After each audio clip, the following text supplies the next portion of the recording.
3-in-1 senior living apartment. 1. Senior citizen kana perfect senior living. Number 2. Small investment, big appreciation. 3. உங்க பசங்களுக்கு ஃபியூச்சர்ல நல்ல rental income தரப்போற property. ஸ்டெப்ஸ்டோன் ஆலம் இன் Pollachi near Kovai. Vijay factor அடுத்த கட்டங்களுக்கு அவர் எப்படி போகிறார்? இப்போ முதல் வாரம் வந்தார், ஒரு சனிக்கிழமை 2 மாவட்டம் போனார், அப்புறம் பனையூரில் வீட்டுக்கு போயிட்டார். அடுத்த 6 நாள் பொறுத்தான் வெளில வந்தார். இப்போ அடுத்த 2 மாவட்டங்களுக்கு போனார், நாகப்பட்டினத்துக்கும் திருவாரூருக்கும் வீட்டுக்குள்ளே போயிட்டார். இப்போ புதன்கிழமை 4 நாள் ஆகுது. இப்போ மறுநாள் சனிக்கிழமை தான் வெளியில் வருவார். இப்படி வாரம் மட்டும்தான் வராரு. சரி, அவர் வராரோ இல்லையோ, கட்சிக்காரனாது கீழே அந்தந்த மாவட்டங்களில் இவர் வந்து சென்ற மாவட்டங்களில் ஏதாவது செயல்படுகிறார்கள்னா, நான் அறிந்தவரை சில மாவட்டங்களில் மாவட்ட செயலாளர்களே போடப்படலைன்றாங்க இன்னமும். அப்போ இந்த விட்டு போன பணியை யார் தொடருது? நிறைய மாவட்டங்கள். ஆமாம், இப்போ இவர் 6 நாளைக்கு 7 நாளைக்கு ஒரு தடவை வந்துட்டு போகிறது கூட சரி, அவரால் தினம் வர முடியாதுன்னா 7 நாளும் கட்சி பணியாற்ற வேண்டிய கட்சி மாவட்ட செயலாளர்கள் தொண்டர்கள் அவங்க எங்கே போனாங்கன்னு. இப்போ நாகப்பட்டினத்தில் இவர் வச்ச குற்றச்சாட்டுக்கு ஷானவாஸ் பதில் சொல்கிறாரு. இப்போ ஷானவாஸ் சொல்கிறதுல எவ்வளோ உண்மை எவ்வளோ பொய்ன்னு இவங்க கட்சிக்காரங்க தான் சொல்லணும். விவரப்பழி ஒன்றும் பெரிய தப்பு கிடையாது என்னை பொறுத்த வரைக்கும். அவர் ஆரம்பகால அரசியல்வாதி, இப்போ தான் புதுசாக வராரு. தவறுகள் எல்லாம் ஆனானப்பட்ட ஸ்டாலின், ஜெயலலிதா, கருணாநிதியை போய் பேசியிருக்காங்க, பொய்யை தான் பேசியிருக்காங்க. விவரப்பழிகள் ரொம்ப சர்வசாதாரணமாக அவங்க வாயிலேருந்து வரும். இது தொடர்ந்ததுன்னா, இன்னும் 2 கூட்டத்துக்கு தொடர்ந்ததுன்னா அவர் மக்கள் மன்றத்தில் நம்பிக்கை இழந்து போவார். அங்கே கரண்ட்டை கட் பண்ணுறாங்கன்னு இவர் விஜய் பேசுகிறாரு. கரண்ட்டை கட் பண்ணி இவங்க கட்சிக்காரன் தான் முதல் நாள் போய் கடிதம் கொடுக்குறான். அது எல்லா டிவிலையும் வந்தது. சன் டிவியில் உடனே எடுத்து போட்டான். நான் போகிற இடத்துலலாம் கரண்ட்டை கட் பண்ணுறாங்கன்னு விஜய் பேசுகிறாரு. இது என்ன அவலமான விஷயம்? டைரக்டர் சிஎம் மேலே அட்டாக் பண்ணுறாரு. குடும்ப அரசியலை பற்றி பேசுகிறாரு. உங்கள் குடும்பம் கொள்ளையடிக்குதுன்றாரு. நீங்கள் வெளிநாட்டுக்கு முதலீடு ஈர்க்க போனீங்களா, முதலீடு பண்ண போனோம். இதெல்லாம் வந்து ரொம்ப யங்ஸ்டர்ஸ் மத்தியில் வந்து ஒரு கவனத்தை ஈர்க்கக்கூடிய ஒரு பேச்சு. கண்டிப்பாக வந்து திமுக பாரம்பரிய வாக்கு வங்கியாக இருக்கக்கூடியவங்களோட ஓட் பேங்க்லையுமே அவர் வந்து ஒரு ஓட்டையை போடுறார், ஒரு டென்ட்டை ஏற்படுத்துகிறார். எல்லார் ஓட்டையும் உடைக்கிறார். அதிமுக ஓட்டையும் உடைக்கிறாரு, திமுக ஓட்டையும் உடைக்கிறாரு, நாம் தமிழர், விசிகா எல்லார் ஓட்டையும் உடைக்கிறாரு. விஜய் யாரெல்லாம் முன்னெடுக்கிறாரோ அந்த விஷயத்திற்கு அரசால என்ன பண்ண முடியும்? விஜய் எது பேசினாலும் அந்த இஷ்யூவை கையில் எடுத்துக்கணும். பேக்ராப்ல கம்யூனிட்டி ஓட்டும். இந்த அரசு விஜயை பார்த்து திமுக அரசு நடுங்குகிறது என்பது உண்மை. அதை வெளியில் காமிச்சிக்க மாட்டாங்க. ஆனால் பாராட்ட வேண்டிய விஷயம், 76 ஆண்டு கால அனுபவம் இருந்தாலும், அதிகாரம் கையில் இருந்தாலும் கொஞ்சம் கூட ப்ரெஸ்டீஜ் பார்க்காம விஜய் சொல்லக்கூடிய விஷயங்கள்லேருந்து திருத்த வேண்டியதை திருத்திக்கிறாங்க, எடுக்க வேண்டியதை எடுத்துக்கிறாங்க. உண்மைங்க, அவர் வந்து நிமிடங்கள் கம்மி தான். என்ன பேசுகிறோன்றது முக்கியம். ஆனால் அதுக்காக வெறும் 13 நிமிஷம் 3 நிமிஷம்லாம் பேசினா பத்தாது. குறைஞ்ச 30 நிமிஷமாக அது பேசணும். இருக்க குறைஞ்சிருச்சு அவர். அது வழங்காது. இப்போ இருக்கிறதுக்கு குறைஞ்ச 10 நிமிஷம், நான் 3 நிமிஷம் பேசுவீங்களா? அப்புறம் இந்த விஜய் காமெடியில் வர மாதிரி அந்த மாதிரி வந்து வெறும் சைன் லாங்குவேஜை பேசிட்டு போயிடுவீங்களா? இதான்வாங்கல்ல, அந்த மாதிரி அது கேலி கூத்தா போயிடும். நம்ம கவனிக்க வேண்டியதுன்னா, விஜய் தன்னுடைய எதிரி எவ்வளவு பலமானவன் என்பதை புரிந்து கொள்ள வேண்டும். அவ்வளோ ஈஸி இல்லை திமுக வீழ்த்துறதுன்றதை விஜய் புரிஞ்சுக்கணும். ஒரு சிறந்த எதிர்கட்சியாக எப்படி செயல்படுவது என்பதை திமுகவிடமிருந்து விஜய் கற்றுக்கொள்ள வேண்டும். இது ரெண்டுமே அவர் செய்யலைன்னா அவரால் வந்து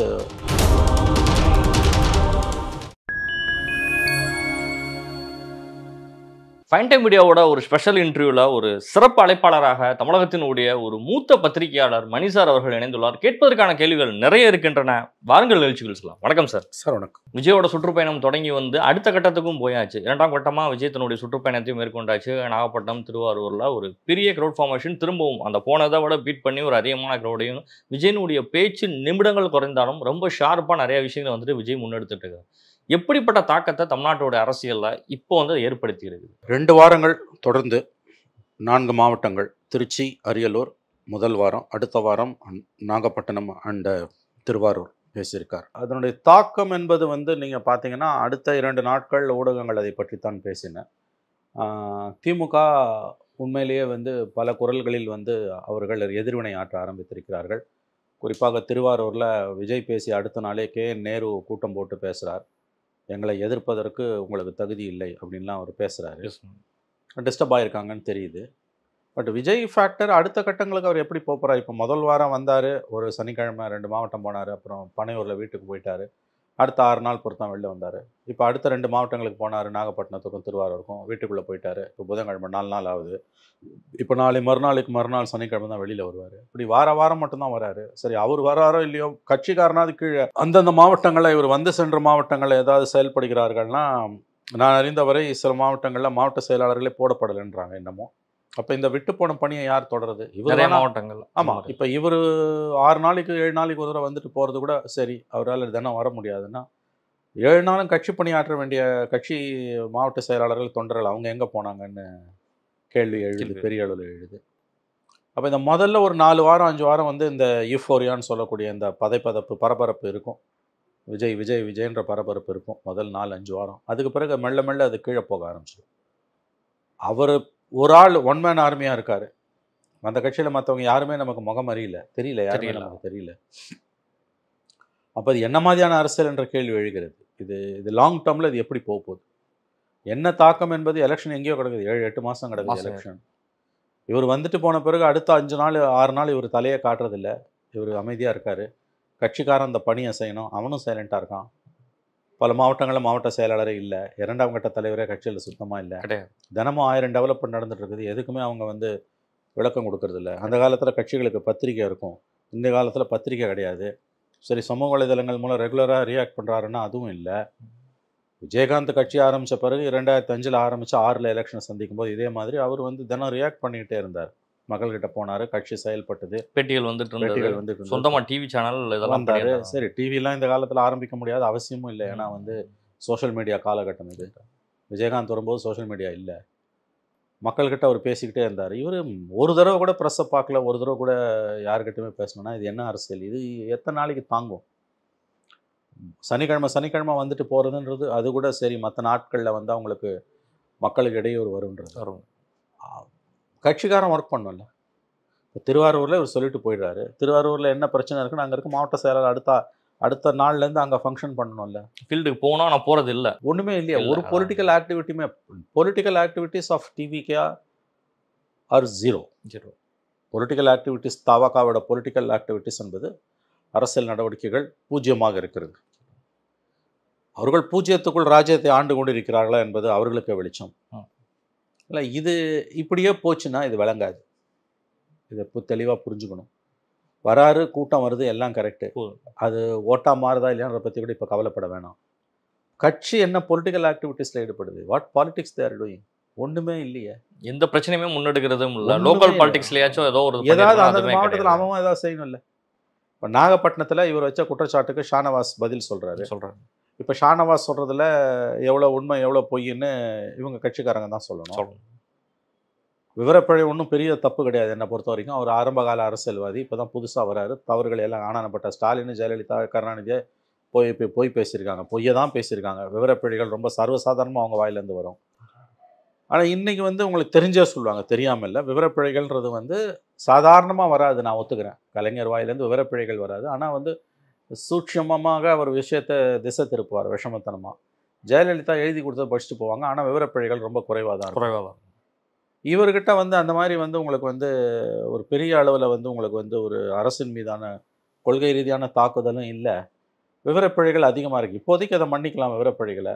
இது தொடர்ந்ததுன்னா, இன்னும் 2 கூட்டத்துக்கு தொடர்ந்ததுன்னா அவர் மக்கள் மன்றத்தில் நம்பிக்கை இழந்து போவார். அங்கே கரண்ட்டை கட் பண்ணுறாங்கன்னு இவர் விஜய் பேசுகிறாரு. கரண்ட்டை கட் பண்ணி இவங்க கட்சிக்காரன் தான் முதல் நாள் போய் கடிதம் கொடுக்குறான். அது எல்லா டிவிலையும் வந்தது. சன் டிவியில் உடனே எடுத்து போட்டான். உங்கள் கட்சிக்காரர் மாவட்ட செயலாளர் போய் தான் கொடுக்குறாரு கரண்ட்டை கட் பண்ணுங்கன்னு. அடுத்த நாள் வந்து நான் போகிற இடத்துலலாம் கரண்ட்டை கட் பண்ணுறாங்கன்னு விஜய் பேசுகிறாரு. இது என்ன அவலமான விஷயம்? மீடியா இன்றைக்கி உங்களுக்கு எதிராக திரும்பி நிற்குது. திமுக கட்டுப்பாட்டில் 90% மீடியா இருக்குது. சின்ன சின்ன தவறுகளை கூட அவர்கள் பெரிதுபடுத்துவார்கள். அப்போ நீங்கள் கூடுதல் எச்சரிக்கையாக இருக்கணும். தெரியாமல் பேசக்கூடாது. அவரோட மிஸ்டேக் எல்லாமே ரிஃப்ளெக்ட் ஆக ஆரம்பிச்சிருக்கும் எல்லா இடங்களும். ரிஃப்ளெக்ட் ஆக ஆரம்பித்தது என்றால் அது ஆபத்து. அடிப்படையில் பிரதானமான விஷயம் என்பது வந்து வாட் இஸ் யுவர் பாலிடிக்ஸ்? உங்கள் அரசியல் என்ன? 2ஆம் கட்ட தலைவர்கள் என்ன செய்ய போகிறீங்க? கீழே அடுத்த முகம்னு விஜயை தவிர ஒரு முகம் கூட அந்த கட்சியில் இல்லையே. அது எப்படி அது சாத்தியப்படுதுன்னா, மன்னராட்சியில் கூட மந்திரிங்க இருப்பாங்க. மன்னராட்சியில் கூட மந்திரிகள் இருப்பான். விஷூதகர்னு சொல்லக்கூடிய காமெடியன்ஸ் இருப்பாங்க, தளபதிகள் இருப்பாங்க, ராஜ்யசபையில் உட்காந்துருப்பாங்க. இது ஒன்றுமே இல்லையே. என்னது இது? What politics? கூட்டம் வருதுன்றது ஓகேங்க, அது ரொம்ப முக்கியமான ஒரு ஆஸ்பெக்ட். திமுகவுக்கு கலகத்தை கொடுக்கக்கூடிய ஆஸ்பெக்ட் கண்டிப்பாக. பட் இவர் என்ன செய்கிறார்? அடுத்த கட்டத்துக்கு என்ன போகிறாரு? 234 தொகுதிக்கும் விஜய் மட்டுமே சுற்றி போயிட்டு வந்துட்டா அதுக்கப்புறம் அந்த இடத்துல நீங்கள் சொல்கிற மாதிரி வந்து ஒர்க் பண்ணுறதுக்கு ஆள் வேணும். ஒரு இடங்களில் போய் வந்துட்டு குற்றச்சாட்டுகளை முன் வச்சு பேசுகிற அளவுக்கு நட்சத்திர பேச்சாளர் இல்லைனாலும் பரவாயில்ல, கட்சியில் பேச்சாளர் எல்லாம் இருக்கணும். அதுவும் இல்லை. மீடியாவும் நம்ம வந்துட்டு மீட் பண்ணுறது கிடையாது. இன்ட்ராக்ஷன் கிடையாது. மாவட்ட செயலாளர்கள் என்ன வந்து ஃபுல்ஃபில் பண்ணலாம் டோட்டலாகவே. அப்புறம் என்ன நடக்கும்? அந்த இடத்துல கட்சியாகவே எப்படி அங்கீகரிக்க முடியும்? எல்லா இடத்துலையும் லேக்காகி நிற்கிறாங்க. இதை ஒரு கட்சியாக எப்படி நீ கன்சிடர் பண்ண முடியும்? ஒவ்வொரு இடத்துலையும் அதான் ஒரு பிரச்சனை உங்களுக்கு. போகிற இடத்துல பிரச்சனைகள் வருது. அதுவும் எதிர்க்க ஆளுங்கட்சி உங்களை எப்படியாவது ஒழித்து கட்ட வேண்டும் என்பதில் தீவிரமாக இருக்குது. அப்போ எதற்காக இந்த, அதாவது எப்படி சொல்கிறது, இது ரொம்ப ஒரு வித்தியாசமான ஒரு அரசியலாக இருக்குது. இது நீண்ட நாள் ஓடாது. எனக்கு தெரிஞ்சு இது நீண்ட நாள் ஓடுவது கடினம். அவர் தன்னுடைய பாணியில், தன்னுடைய செயல்முறையில் மாற்றங்களை ஏற்படுத்தி கொள்ள வேண்டும். அப்படி இல்லை என்றால் கஷ்டம். ரொம்ப ஒரு இக்கட்டான நிலைமைக்கு தான் கட்சி போயிட்டு ஆமாங்க. அடுத்த ஸ்டேஜுக்கு போகலன்னா தேங்கிடுவீங்கல்ல. இது எத்தனை நாளைக்கு இந்த வாரம் ஒரு நாள் கூட்டுறது? இப்போ பார்த்தீங்கன்னா இன்னும் 4 வாரங்கள் எழுதி வச்சுக்கோங்க. 4 வாரத்துக்கு பிறகு 5வது வாரத்தில் இது படிப்படியாக குறையும். அந்த எக்ஸ்பெக்டேஷன் குறைய தான் ஆரம்பிக்கும். இந்த ஆடியோ லான்ச்சுக்கு வர ஒரு கூட்டம் மாதிரியாக பார்த்து விஜயை கடந்து போகக்கூடிய இதாக தான் இருக்கும். நாளைக்கு அது வாக்கு வங்கி அரசியலுக்கு பயன்படாத போயிடும். ஆமாம், அது வந்து கட்சிக்காரன் எப்படி அடுத்த ஸ்டேஜுக்கு கொண்டு போகிறான்னு நம்ம சொல்லணும். அடுத்த கட்டத்துக்கு கட்சிக்காரன் கொண்டே போகலன்னா நீங்கள் என்ன பண்ணுவீங்க? அடுத்த லெவல் அவ்வளோதான் அப்படிங்கிற லெவலில் போயிட்டு இருக்கு நேச்சுரலி. இப்போ விஜய் குறித்து வந்துட்டு திமுகவினுடைய அமைச்சர்கள் யாரும் வந்துட்டு பேச வேணாம்னு சொல்லி முதல்வர் வந்து உத்தரவிட்டதாகவும், நேருவே வந்து ஒரு இடத்துல வந்து பேட்டியில் வந்து பேசுகிறாரு. பிளாஸ்டிக் போட்டு என்னோட வாயை நான் ஒட்டி தான் வைக்கணும் போல. ஏன்னா ஒரு சில விஷயங்கள் என்னால் வந்து எடுத்து வந்துட்டு பேச முடியாதுல்ல. காந்தி மினிஸ்டர் வந்து கட்சி தலைமையே உத்தரவு போட்டுருச்சுங்க, விஜய் பற்றிலாம் பேசிகிட்டே இருக்காதிங்க எங்கேயுமேன்னு சொல்லி சொல்லிட்டாங்க. வெளிப்படையாகவே பேசுகிறேன்னு அவரும் பேசியிருக்காரு. முதல் 2 நாட்கள் விஜய் குறித்து ஒரு எதிர் விமர்சனங்கள் கடுமையாக வைத்த திமுகவினுடைய அமைச்சர்கள் தற்போது 2 நாட்களாக வாய்ப்பூட்டு சட்டம் போடப்பட்டு அமைதி காக்கின்றனர். அது ஸ்ட்ராட்டஜியாக இருக்கலாம். அதில் எனக்கு ஒன்றும் குறை தெரியல. அவங்க வந்து இழக்கிறதுக்கு அவங்களுக்கு எல்லாம் இருக்குது. அதனால் கொஞ்சம் அடக்கி வாசிக்கிறாங்க. எல்லா காலத்துலேயுமே அவங்க வந்து வாயில் பிளாஸ்டரை போட்டு இருக்க மாட்டாங்க. இப்போதைக்கு பிளாஸ்டரி போடப்பட்டிருக்கு, எப்பொழுதுமே போடப்பட்டிருக்காது. அது இப்போதைய நிலவரம். அடுத்த வாரமே கூட அந்த பிளாஸ்டரி கழட்டப்படலாம். அதில் 2 வாரங்கள் பொறுத்து அல்லது 4 வாரங்கள் பொறுத்து அந்த பிளாஸ்டரி வந்து நீக்கப்படும். இப்போதைக்கு எதிர்க்க வேணாம், கொஞ்சம் வெயிட் பண்ணுறாங்க அவங்க. இது என்ன மாதிரி ரியாக்ஷன் வருதுன்னு ஆங்கிலத்தில் சொல்கிறாங்க. தேர் டெஸ்டிங் த கிரவுண்ட். அவங்க பார்க்குறாங்க என்ன ரியாக்ஷன் வருது கீழே அப்படின்றத பார்க்குறாங்க. அதுதான் இதில் இருக்கக்கூடிய சிக்கல். அவங்க பேசாமல்லாம் ஒன்று இருந்துட மாட்டாங்க. இப்போதைக்கு பேசாமல் இருக்காங்க. விஜய் கொடுக்கக்கூடிய ஒரு ஹோப் வந்து 2026 வந்து ஆட்சிக்கு வந்துருவோங்கிறதுல வந்து ஒரு பெரிய ஒரு மைலேஜ் இருக்குது, எங்களுக்கு வாய்ப்புகள்லாம் இருக்குதுங்கிறது வந்து விஜய் வெளிப்படையாக எல்லா இடங்களையும் ஸ்ட்ராங்காக வந்து முன் வச்சு பேசிகிட்டு இருக்கிறாரு.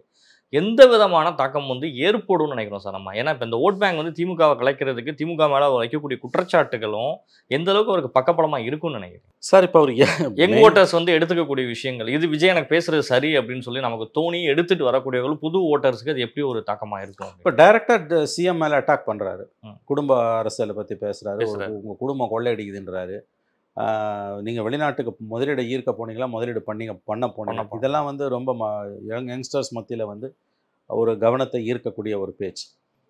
கண்டிப்பாக வந்து திமுக பாரம்பரிய வாக்கு வங்கியாக இருக்கக்கூடியவங்களுடைய ஓட் பேங்க்லையுமே அவர் வந்து ஒரு ஓட்டையை போடுறாரு, ஒரு டென்ட்டை ஏற்படுத்துகிறார். எல்லார் ஓட்டையும் உடைக்கிறார். அதிமுக ஓட்டையும் உடைக்கிறாரு, திமுக ஓட்டையும் உடைக்கிறாரு, நாம் தமிழர், விசிகா எல்லார் ஓட்டையுமே உடைக்கிறாரு. திமுக ஓட்டை எந்த அளவுக்கு உடைக்கிறாருன்றதை பொறுத்து தான் வந்து திமுகவின் தோல்வி தீர்மானிக்கப்படும். விஜயோட வெற்றி என்று நான் சொல்ல மாட்டேன். விஜய் வெற்றி பெற்று ஆட்சியை பிடிப்பது ஆல்மோஸ்ட் இம்பாசிபிள். அது வந்து வாய்ப்பே இல்லை என்று தான் நான் கருதுகிறேன். 26ல் மேபி 31ல் மாறலாம். இந்த 26ல் நம்ம கவனிக்க வேண்டியது எந்த அளவுக்கு திமுகவின் வெற்றி வாய்ப்பை இவர் சிதைக்கப் போகிறார். தனியாக நிற்கிறதால 4 முனை போட்டி வந்துன்னா திமுக தான் லாபம் நமக்கு நல்லாவே தெரியும். அப்படி இருக்கும்போது அவர் திமுகவின் வெற்றியை எந்த அளவுக்கு சிதைக்க போகிறார் என்பதுதான் நம்ம கவலைப்பட வேண்டிய விஷயம், நம்ம கவனிக்க வேண்டிய விஷயம். அவர் ஒரு ஸ்பாயில் ஸ்போர்ட் டிஸ்ரப்டர். அவர் வந்து ஒரு இடையூறு ஏற்படுத்துவராக இருப்பார், வெற்றியாளராக இருக்க முடியாது என்பதுதான் என்னுடைய கருத்து. இந்த 2 வாரங்கள் 4 மாவட்டங்கள் போயிருக்காரு. குறைஞ்சது இன்னும் ஒரு 2 வாரம் அல்லது 3 வாரம் நம்ம வெயிட் பண்ணி தான் ஒரு 10 மாவட்டங்கள் அவருடைய பிரச்சாரம் ஸ்பேன் ஆஃப் 3 to 4 weeks 5 weeksல அது ஏற்படுத்திய ஏன்னா இவங்களும் உடனே வந்து தவறுகளை விஜய் சொல்கிறத கேட்டு தான் இவங்க வந்து நடந்துக்கிறாங்கன்றது நல்லாவே தெரியும். அவர் வந்து அந்த காடுகள் இந்த காடுகள் அலாத்தி காடுகள் அது வந்து அலையாத்தி காடுகள் அது இப்போ சம்மந்தமாக அவர் பேசும்போது இவங்களும் அந்த மாநாடு நடத்துகிறேன்னு கவர்மெண்ட் சொல்லுது. அப்புறம் இவ்வளோ நாள் இல்லாமல் வேலு நேச்சியாருக்கு சிலை திறக்கிறாரு சொல்கிறது. அப்புறம் வேலூரில் இருக்கக்கூடிய மகளிர் காவல் பயிற்சி பள்ளிக்கு வந்து வேலு நாச்சியார் பெயர் வைக்கிறாங்க. இவ்வளோ நாள் இல்லாமல் திமுக வேலு நாச்சியார் மேலே இவ்வளோ அக்கறையும் காதலும் ஏன் வந்தது? எதனாலன்னா விஜய் ஃபேக்டரால் அவங்களுக்கு வந்தது. விஜய் யாரெல்லாம் முன்னெடுக்கிறாரோ அந்த விஷயத்திற்கு அரசால் என்ன பண்ண முடியும்? விஜய் எது பேசினாலும் அந்த இஷ்யூவை கையில் எடுத்துக்கணும். பேக்ராப்ல கம்யூனிட்டி ஓட்டும். இந்த அரசு விஜயை பார்த்து திமுக அரசு நடுங்குகிறது என்பது உண்மை. அதை வெளியில் காமிச்சிக்க மாட்டாங்க. ஆனால் பாராட்ட வேண்டிய விஷயம், 76 ஆண்டு கால அனுபவம் இருந்தாலும் அதிகாரம் கையில் இருந்தாலும் கொஞ்சம் கூட ப்ரெஸ்டீஜ் பார்க்காம விஜய் சொல்லக்கூடிய விஷயங்கள்லேருந்து திருத்த வேண்டியதை திருத்திக்கிறாங்க, எடுக்க வேண்டியதை எடுத்துக்கிறாங்க. நீனா சொல்கிறது நான் என்ன கேட்குறது ஆணவத்தில் இல்லை திமுக. அவங்களுக்கு தெரியுது விஜய் ஃபேக்டரால் வரக்கூடிய சிக்கல் பெரிய சிக்கல். அதனால் விஜய் சொல்கிறதா எடுத்துக்க வேண்டியதை எடுத்துக்கிட்டு விஜய் கையில் இருக்கக்கூடிய ஆயுதங்களை பிடுங்கி அவர் நிராயுதபாணியாக விடணும்னு பார்க்குறாங்க. உண்மையிலே அது பாராட்ட வேண்டிய விஷயம். ஒரு அனுபவமிக்க ஒரு கட்சி வந்து ஆணவமான போக்கில் இல்லாமல் ஜெயிச்சிடுவோன்ற இருமாப்பில் இல்லாமல் திருத்த வேண்டியதை திருத்திக்கிறாங்க.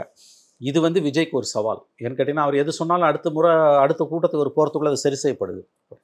அது சரி செய்யப்படுதுன்னு போது நீங்கள் வந்து இப்போ ஒன்றும் இல்லை. இப்போ இவங்க அதை என்ன பண்ணணும், விஜய் கட்சியில் இப்போ நாகப்பட்டினம் மருத்துவமனை பற்றி அவர் பேசினார். அந்த குற்றச்சாட்டுகளெல்லாம் ஆளு ஷானவாஸ் இதே சட்டமன்றத்தில் பேசினார். இப்போ ஷானவாஸ் அடுத்த நாள் வரிஞ்சு கட்டிக்கிட்டு வந்து திமுகவுக்கு முட்டு கொடுக்குறாரு. இவங்க என்ன பண்ணணும், நான் தாவேக்கா தொண்டர்கள் மருத்துவமனைக்கு போகணும், ஃபீல்டு விசிட் போகணும், டைரெக்டாக போகக்கூடாதுங்க, பேஷண்ட்டாக போகணும். ரகசிய கேமரா இருக்குது காலான் இதில் பட்டனில் வச்சுக்கிட்டு அங்கே வந்து எவ்வளோ வந்து குறைகள் இருக்குது, எவ்வளவு பற்றாக்குறை, ஆள் பற்றாக்குறை, மருத்துவ பற்றாக்குறை இருக்கிறதுங்க, சுகாதார சீர்கேடு எவ்வளவு மருத்துவமனையில் இருக்குது, அந்த மருத்துவமனை வந்து ப்ராப்பராக செயல்படலை, நிறைய கோளாறுகள் குறைபாடுகள் இருக்குது.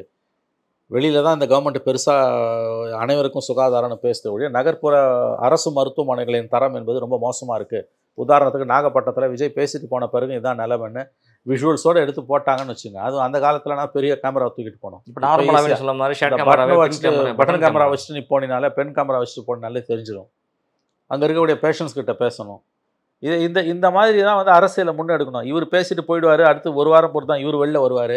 சினிமாவில் விஜய் பண்ணுறதவே கட்சிக்காரங்க எடுத்து நேரடியாகவே பண்ணலாம். அதை பார்த்து வளர்ந்தவங்க தானே எல்லாரும், அதவே எடுத்து நீங்கள் வந்து ஃபாலோ அப். இப்போ வந்து நாகப்பட்டினத்தில் வந்து அதே மூட்டைக்கு 10 ரூபான்றது 40 ரூபாய் வாங்குறான்றது ஈஸியாக நீ வந்து நிரூபிச்சுட்டு போகலாம்.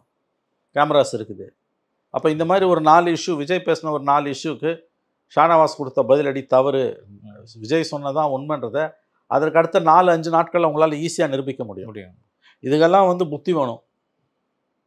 அது இன்றைக்கி திமுக வந்து ஒரு விஜய் கட்டத்தில் இருக்க அல்லது அண்ணா திமுக ஆளுங்கட்சின்னா திமுக நான் சொன்னதெல்லாம் செஞ்சுக்கிட்டு இருக்கோம். மக்கள் கிட்ட பிரச்சனை எடுத்துக்குவாங்க, கட்சிக்காரன் அதை பற்றி பேசுவோம். ரெண்டுமே இல்லாமல் விஜய் மட்டும் பேசுவார், மற்றவங்களாம் மௌனித்திருப்பார்கள்னா அது கட்சி வழங்காது. விஜய் ஒரு இடத்துல ரொம்ப தெளிவாகவே சொல்கிறாரு, எனக்கு வரக்கூடிய கூட்டங்களை கண்டு திமுக பயப்படுகிறது. இன்னொரு விஷயம், நான் அதிகமான நிமிடங்களும் எடுத்து நான் ஒன்றும் பேசலை. 1 மணி நேரம் 2 மணி நேரம் நான் மாநாடு மாதிரி போட்டு வந்து நான் ஒன்றும் ஒரு கூட்டத்தில் நின்று பேசலை. நான் என்னோட பேச்சே வந்து ஒரு சுருக்கமான டைமிங்கில் தான் இருக்கேன். இந்த சுருக்கமான டைமிங்கே அரசாங்கம் பயந்து இவ்வளவு நிபந்தனைகளை விதிக்கிறது என்றால் அப்போ என்னோட சக்ஸஸ் எப்படி இருக்குங்கிறத பாருங்கிறத வந்து விஜய் வந்துட்டு மறைமுகமாக வெளிப்படுத்தி பேசுகிறார். நிமிடங்கள் கம்மி தான் உண்மைங்க. அவர் வந்து நிமிடங்கள் கம்மி தான், என்ன பேசுகிறோன்றது முக்கியம். ஆனால் அதுக்காக வெறும் 13 நிமிஷம் 3 நிமிஷம்லாம் பேசினா பத்தாது. குறைஞ்ச 30 நிமிஷமாக அது பேசணும். இருக்க குறைஞ்சிருச்சு அவர். அது வழங்காது. இப்போ இருக்கிறதுக்கு குறைஞ்ச 10 நிமிஷம் நான் 3 நிமிஷம் பேசுவீங்களா? அப்புறம் இந்த விஜய் காமெடியில் வர மாதிரி அந்த மாதிரி வந்து வெறும் சைன் லாங்குவேஜை பேசிட்டு போயிடுவீங்களா? இதான்வாங்கல்ல, அந்த மாதிரி அது கேலி கூத்தா போயிடும். ஏங்க வாரத்தில் ஒரு நாள் குறைஞ்சது ஒரு 30 நிமிஷமாக ஒரு பாயிண்ட்ல பேசணும். எவ்வளோ அந்த வாரம் பிரச்சனைகள் இருக்கு, எவ்வளோ பிரச்சனைகளுக்கு 10 நிமிஷம் தான் பேசுவோன்னா அப்போ எதுக்கு வரீங்க? தன்னை விஜய் மிகப்பெரிய அளவில் மாற்றிக்கொள்ள வேண்டும். விஜயோட பலமே என்னன்னா, அவரால் தாங்க முடியாத அளவுக்கு அவருக்கு சக்தி இருக்குது. அவரோட சப்போர்ட் பேஸ் அவரால் தாங்க முடியாத அளவுக்கு இருக்குது. யானைக்கு தான் பலம் தெரியாதுன்னுவாங்க, அந்த மாதிரி ஆகிப்போச்சு இன்னைக்கு. அதை எப்படி அவர் வந்து முறைப்படுத்த போறாருன்றதான் முக்கியமான விஷயம். இந்த நான் வந்து 3 நிமிஷம் தான் பேசுவோன்றதெல்லாம் பெருமையாக பேசினா அது காலப்போக்கில் காணாம போயிடும். குறைஞ்சது நீங்கள் 30 நிமிஷமாக பேசணும். நீங்கள் டெய்லி வெளியில் வரீங்கன்னா 3 நிமிஷம் பேசலாம் சார். வரதே வாரத்துக்கு ஒரு நாள். வாரத்துக்கு ஒரு நாள் வந்துட்டு நீங்கள் 3 நிமிஷம் பேசுகிறீங்கன்னா மக்கள் மன்றத்தில் இந்த போராட்டத்தை, அது உங்கள் கட்சிக்காரனும் பொலிட்டிக்கல் ஆக்டிவிட்டியை பண்ண மாட்டான், கட்சியோட 2ஆம் கட்ட தலைவர்களும் பேச மாட்டாங்க. ஊர்கூடி தேர் எழுப்பதுங்க கட்சி நடவடிக்கைன்றது, கட்சி இப்போ செயல்பாடுகள் பாலிடிக்ஸ் என்பது அதுவே இல்லையே உங்ககிட்ட. ஒர்க் ஃப்ரம் ஹோம்ல கூட நம்ம ஒரு 8 மணி நேரம் டு 10 மணி நேரம் வேலை பார்க்கலாம். ஆமாம். ஆனால் வாரத்தில் வெறும் 15 நிமிடம் தான் கட்சியினுடைய ஆக்டிவிட்டீஸ் அப்படின்னா இந்த அரசியல் வந்து எங்கே போய் நிற்கும் அப்படிங்கிறதான ஒரு விஷயம். டேக் ஆஃப் ஆகாது. இது மாற்றிக்கொள்ள வேண்டும். விஜய் தன்னை பெரிய அளவில் மாற்றிக்கொள்ள வேண்டும். இல்லை என்றால் அவர் வந்து மிகப்பெரிய சிக்கலுக்கு உள்ளாவார். மீனவர்கள் பிரச்சனையை பற்றி விஜய் பேசுகிறேன். நான் ஒன்றும் அரசியலுக்கு வந்து இப்போ வந்து தானே இவங்க பிரச்சனையை பற்றிலாம் எடுத்து பேசல. 20 வருஷத்துக்கு முன்னாடியே இந்த விஜய் வந்து போராட்ட கடத்தில் நின்னவன் தான் இந்த விஜய். இன்றைக்கி வந்து பேசுகிற கட்சி ஆரம்பிச்சுட்டு பேசுகிறவங்க நான் மீனவர்களுக்கு என்னைக்குமே விஜய் நண்பன் தான். படங்கள்லேயும் நடிச்சிருக்கேன், ஃபீல்ட்லேயும் இறங்கி நான் ஒர்க் பண்ணி காட்டியிருக்கேங்கிறத வந்து கவர்மெண்ட்டுக்கு அவர் எடுத்து சொல்கிறார். அவர் இத்தனை வருஷமாக நீங்கள் என்ன பண்ணிட்டு இருந்தீங்கன்னு கேட்குறாரு சென்ட்ரலையும் ஸ்டேட்டையும். நாங்கள் அந்த மாதிரி பாயிண்ட்ஸை பேசினா நல்லது. அதான் என்றைக்கோ ஒரு நாள் வந்துட்டு போனார். 20 வருஷமால ஒன் டைம் அஃபேர். அது வந்து ஒரு நாள் ஷூட்டிங். அது தொடர் நடவடிக்கை என்ன? நான் தனிப்பட்ட முறையில் வந்து சிங்கிள் அவுட் பண்ணி வெறும் மீனவர் பிரச்சனைன்னு மட்டும் பேச விரும்பல. ஓவராலாகவே அவர் பேசுறதுக்கான தொடர் நடவடிக்கைகள் அவர் தரப்புலேருந்து என்ன, கட்சி தரப்புலேருந்து என்ன. சரி, அவரால் முடியலன்னா கட்சிக்காரன் பண்ணணும். இல்லை அடுத்து கட்சிக்காரன் 6 நாளும் பண்ணணும், வாரத்தில் ஒரு நாள் அவர் பண்ணணும். கட்சிக்காரன் சுத்தமாக ஃபீல்டிலே இல்லை. இவர் அவரோட ப்ராப்ளமே அவருக்கு ஒரு மிகப்பெரிய ஆதரவு இருக்குது, அவரால் தாங்க முடியாத அளவுக்கு அவருக்கு சக்தி இருக்குது. ஆனால் அவருடைய மிகப்பெரிய பலவீனமாக நான் பார்ப்பது பொலிட்டிக்கல் இன்ஃப்ராஸ்ட்ரக்சர். கட்சியில் 2ஆம் கட்ட தலைவர்கள் இல்லை, பார்ட்டி ஸ்ட்ரக்சர் இல்லை. இதெல்லாம் பெரிய பாதிப்பை ஏற்படுத்தும். அதுவும் திமுக இன்னைக்கு விஸ்வரூபம் எடுத்துடுச்சு. 2வது, விஜய் சொல்லக்கூடிய பேசக்கூடிய பேச்சுகளிலிருந்து வரக்கூடிய தரவுகளிலிருந்து தங்களுடைய தவறுகளை திருத்திக் கொள்ள திமுக தயாராக இருக்கிறது. அதுதான் அவங்களோட பலம். அப்போ அவங்கள தோற்கடிக்கிறது ரொம்ப கடினம். விஜயை வந்து ஒடுக்கிறதுல தான் அவங்க ஆர்வம் காட்டுறாங்க. விஜய் சொல்கிறதுல காதில் வாங்கலைன்னா நீங்கள் வந்து திமுகவோட அழிவு உறுதின்னு சொல்லலாம். ஆனால் அப்படி இல்லை. இப்போ விஜய்க்கு குடைச்சல் கொடுக்கறதுக்கு வாய்ப்பு கிடைச்சா அதை அவங்க செய்கிறாங்க. ஆனால் விஜய் பேசக்கூடிய ஒவ்வொரு வார்த்தையிலிருந்தும் திமுக அரசின் தோல்விகளாக அவர் சொல்லக்கூடியதை ஒவ்வொன்றும் காதில் செவிமடுத்து அந்த குறைகளை நிவர்த்தி பண்ண அவங்க தயாராக இருக்காங்க. அப்படின்னா அவங்கள ஜெயிக்கிறது, திமுகவை ஜெயிக்கிறது கஷ்டம். நீ வேலுநாச்சியாரை கையில் எடுத்தினா அவங்க வேலுநாச்சியாரை கையில் எடுத்துறாங்க. நீங்கள் வெறும் கொள்கை தலைவர். நீங்கள் அவங்க வேலுநாச்சியாருக்கு செலவு வச்சாங்க, அதை தாண்டி வந்து காவலர் பயிற்சி பள்ளிக்கு பெயர் வச்சாங்கன்னா நிரந்தரம். அது இன்னும் 500 வருஷத்துக்கு வேலுநாச்சியார் பயிற்சி பள்ளி தான் அது. அந்த மாதிரி வந்து உங்களுக்கு அவங்க வந்து ஆங்கிலத்தில் சொன்னால் கோர்ஸ் கரெக்ஷன் வாங்க. தங்களுடைய தவறுகளை திருத்திக் கொள்ள திமுக தயாராக இருக்குது. விஜய் உன்னிப்பாக பார்க்கிறது. பதில் சொல்லாதீங்கன்னு மந்திரிகளுக்கு வாய்ப்பூட்டு போட்டது. பதில் சொன்னால் விஜய்க்கு அது பாப்புலாரிட்டி கூட வரும், அதனால் பதில் சொல்லாதீங்கன்றாங்க. எனக்கு தெரிஞ்சு அதுவும் நல்ல ஸ்ட்ராட்டஜி இப்போதைக்கு. அதனால் வந்து நம்ம கவனிக்க வேண்டியதுன்னா, விஜய் தன்னுடைய எதிரி எவ்வளவு பலமானவன் என்பதை புரிந்து கொள்ள வேண்டும். அவ்வளோ ஈஸி இல்லை திமுக வீழ்த்துறதுன்றதை விஜய் புரிஞ்சுக்கணும். ஒரு சிறந்த எதிர்க்கட்சியாக எப்படி செயல்படுவது என்பதை திமுகவிடமிருந்து விஜய் கற்றுக்கொள்ள வேண்டும். இது ரெண்டுமே அவர் செய்யலைன்னா அவரால் வந்து டேக் ஆஃபே அவருக்கு ஆகாது. கள ஆட்சிகளில் இருக்கிற மாதிரி திமுக தன்னோட கொள்கைகளை எடுத்து பேசுகிறதோ, பாஜக உள்ள கொள்கைகளோ, காங்கிரஸ் உள்ள விஷயங்களையோ கடந்து வந்து விஜய் தமிழர் சார்ந்த தலைவர்கள் அப்படிங்கிற ஒரு விஷயத்தை முன்னெடுக்கிறது வந்து அரசியல் எந்த அளவுக்கு வந்துட்டு விஜய்க்கு ஒரு மாற்றத்தை கொடுக்கணும் நீங்கள் சார்? இப்போ வேலுநாச்சியார் உதாரணத்துக்கு சொல்லலாம், அஞ்சலி அம்மாவை சொல்லலாம். இது போன்ற விஷயங்களை வந்துட்டு விஜய் வந்துட்டு கரெக்டாக வந்துட்டு மேனேஜ் பண்ணுறாரு. பெரியாருக்கு செய்ய வேண்டிய விஷயத்தையும் பண்ணுறாரு, இப்போ பண்டிகைகளுக்கு வந்துட்டு வாழ்த்து சொல்ல வேண்டிய விஷயங்களையும் பண்ணுறாரு. விஜய் அந்த இடத்துல வந்து ரொம்ப கேர்ஃபுல்லாக எல்லாரையும் ஹேண்டில் பண்ணுறாரு அப்படிங்கிறத எப்படி பார்க்க? அதெல்லாம் கரெக்டு தான். அந்த இடத்துல வந்து கரெக்டாக தான் ஹேண்டில் பண்ணிட்டு இருக்காரு. மெயின் இஷ்யூ வந்து அவரோட செக்யுலர் கிரெடென்ஷியல்ஸில் இப்போதைக்கு எந்த சந்தேகமும் கிடையாது, பர்ஃபெக்டாக தான் இருக்காரு. But what is politics? கட்சிக்காரன் அடுத்து என்ன செய்யப்போம்? மறுபடியும் சொல்கிறேன், கட்சிக்காரன் என்ன அரசியல் இந்த 1.5 வருஷத்தில் பண்ணாதும், இந்த ரேலி ஆரம்பித்த பிறகு 2 வாரத்தில் வந்து 4 மாவட்டத்துக்கு போயிருக்காரு. இவர் வந்த பிறகு அந்த மாவட்டங்களில் தொடர் நடவடிக்கை எதுவுமே கிடையாது. நான் அதான் குறிப்பாக நாகப்பட்டத்தை மட்டும் சொல்கிறேன். இந்த 4 மாவட்டங்களில் ரொம்ப குரூஷியல் மாவட்டம் நாகப்பட்டினம். ஏன்னா அங்கே தான் அவர் வந்து ஒரு பெரிய புகார் பட்டியலை வாசித்தார். மற்ற 3 மாவட்டத்தில் பேசும்போது அங்கே இருக்க திமுக எம்எல்ஏ எங்கள் வாயை திறக்கலாம். ஆனால் எங்கள் திமுக எம்எல்ஏவாக இல்லாத ஆளு ஷானவாஸ் அவர் வந்து முட்டு கொடுக்குறாரு திமுக அரசுக்கு. அப்போ இவர் நம்முடைய ஷானவாஸுக்கு புரிய வேண்டிய விதத்தில் பதில் புரியும் விதமாக ஸ்பாட் விசிட்டுக்கு விஜய் போகணும், அல்லது விஜயோட கட்சிக்காரர்கள் போகணும். எந்த இடத்துலையுமே எதிர்த்தரப்பாக வந்து அவங்க எதுவுமே கொடுக்காம அப்படியே சைலண்டாக அதை கடந்து போகிற மாதிரி தானே போகுது. ஏன் பேசணும் பேசிட்டு போட்டோம் அப்படிங்கிற அது நீ இன்னும் சார்ஜஸை வலுவாக வச்சுன்னு இன்னும் இறங்கி வந்த இப்பயே கூட திமுகவில் தன்னுடைய பயத்தை அடக்க முடியாமல் பேசுகிறான். 4 மந்திரிங்க பேசினாங்க, ஷானவாஸ் தொடர்ந்து பேசினார். அப்புறம் அடுத்த நாளில் இருந்து அடக்கி ஆரம்பிக்கிறாங்க. நான் சொல்கிறது, விஜய் வந்துட்டு போன இடங்கள் குறிப்பாக நாகப்பட்டினத்தில் எந்த அளவுக்கு விஜய் வைத்த குற்றச்சாட்டுகள் இன்னமும் உண்மை, எவ்வளோ தூரம் நிர்வாகம் சீர்கட்டு இருக்குன்றத 1000 விதங்களில் எடுத்து காட்டலாம். அதில் குறிப்பாக நான் ஒன்று சொல்கிறது, ஆக்சஸ் ஈஸியாக உள்ள இடம் கவர்மெண்ட் ஹாஸ்பிட்டல். அங்கே போங்க, அங்கே வீடியோ எடுங்க, ரகசியமாக வீடியோ எடுங்க, அங்கே இருக்கவங்க கிட்ட பேசுங்க, வெளியில் வந்து பேச கொடுங்க, அவங்ககிட்ட முகத்தை பிளர் பண்ணிவிட்டு பேசுங்க. பணம் வாங்கிட்டு தான் ட்ரீட்மெண்ட் கொடுக்குறானுங்க, இங்கே வந்து பெட் இல்லை, அரசு மருத்துவமனையில் மோசமான கண்டிஷன் இருக்குன்னு அவங்க வாயாலேயே சொல்ல வைங்க. அதை எடுத்து பரப்புங்க, தொடர் உண்ணாவிரதம் இருங்க. இந்த மாதிரி பொலிட்டிக்கல் ஆக்டிவிட்டின்றது 24 hours 365 days கண்டினியூ ஆகணும். அந்த மாவட்டத்தில் உள்ளவங்களே எடுத்து ஒரு உண்ணாவிரதம் நீங்கள் சொல்கிற மாதிரி ஒரு போராட்டத்தை முன்னெடுத்திருந்தாலும் மக்களை எடுத்து மக்கள் போராட்டமாக அதை மாற்ற முடியும். அவங்களால எடுத்துக்கணும் ஹாஸ்பிட்டல் முன்னாடி ஒரு போராட்டத்தை எடுத்துருந்தாங்கன்னா அது அப்போ வந்து எதிர்கட்சிகள் அதை உபயோகப்படுத்தணும். எதிர்கட்சிகள் உபயோகப்படுத்தலைன்னா அது விஜய்க்கு பாதகம். நான் சொல்கிறது, விஜய் கட்சி இதை வந்து மேலே கொண்டு போகலன்னா விஜய் எத்தனை சுற்றுப்பயணம் எங்கே போனால், இந்த மாதிரி ஒவ்வொரு மாவட்டத்துலையும். இப்போ அடுத்து கரூர் போகிறாரு, கரூர் நாமக்கல் போகிறாரு, செந்தில் பாலாஜி ஊர். கரூரில் சாயக்கட்டை பட்டற பிரச்சனை இருக்குது. இது வந்து இப்போ நம்முடைய ட்ரம்ப் வரி விதிப்பால் வந்து திருப்பூருக்கு அடுத்து ஓரளவுக்கு இதுவும் பாதிக்கப்படுது. உங்களுக்கு வந்து கரூரும் பாதிக்கப்படுது. ஏன்னா வந்து அங்கே ஜவுளி தொழில் உற்பத்தி இருக்குது. 1000 பிரச்சனை இருக்குது. செந்தில் பாலாஜி ஊர் சொல்கிறதுக்கு 1000 விஷயம் இருக்குது. அங்கே வரப்போட க்ரௌடும் அங்கே ஏற்படுத்த போகிற தாக்கமும் வந்துட்டு பெரிய அளவில் ரிஃப்ளெக்ட் ஆகும். அப்போ அங்கே போய் நீங்கள் என்ன மக்கள் பிரச்சனை பேச போகிறீங்க? இன்னொன்று, விவரப்பிழைகளுக்கு ரொம்ப எச்சரிக்கையாக இருக்கணும். முதல் தடவைன்றதால மக்கள் மன்னிச்சிருவாங்க, யங் பாலிட்டிஷியன். இன்னும் ஒரு 2 கூட்டம் அதுக்கு மேற்கொண்டு விவரப்பிழைகள் ஃபேக்சுவலர்ஸ் வந்துன்னா விஜய் வந்து மக்கள் மன்றத்தில் செல்வாக்கு இழப்பாருங்க. அப்போ விஷயம் தெரிஞ்சவங்கள கூட வச்சுக்கணும். 1 தடவைக்கு 2 தடவைக்கு 3 தடவைக்கு ஃபேக்ட்ஸை செக் பண்ணணும். ஃபேக்ட் செக் பண்ணாமல் ஃபேக்சுவல் எரர்ஸ் பண்ணால் ஏற்கனவே திமுக வந்து விஜய் மேலே கொலவெறியில் இருக்குது. ஃபேக்சுவல் எரர்ஸ் வந்து மற்றவங்க பண்ணால் கண்டுக்காமல் போகிற திமுக விஜய் பண்ணால் அதை பூதகரமாக்கும். அப்போ நீ உஷாராக இருக்கணும். உங்களுடைய நேரங்களை ஒதுக்கி பல்வேறு கேள்விகளுக்கு பதில் தந்தமைக்கு நன்றி சார்.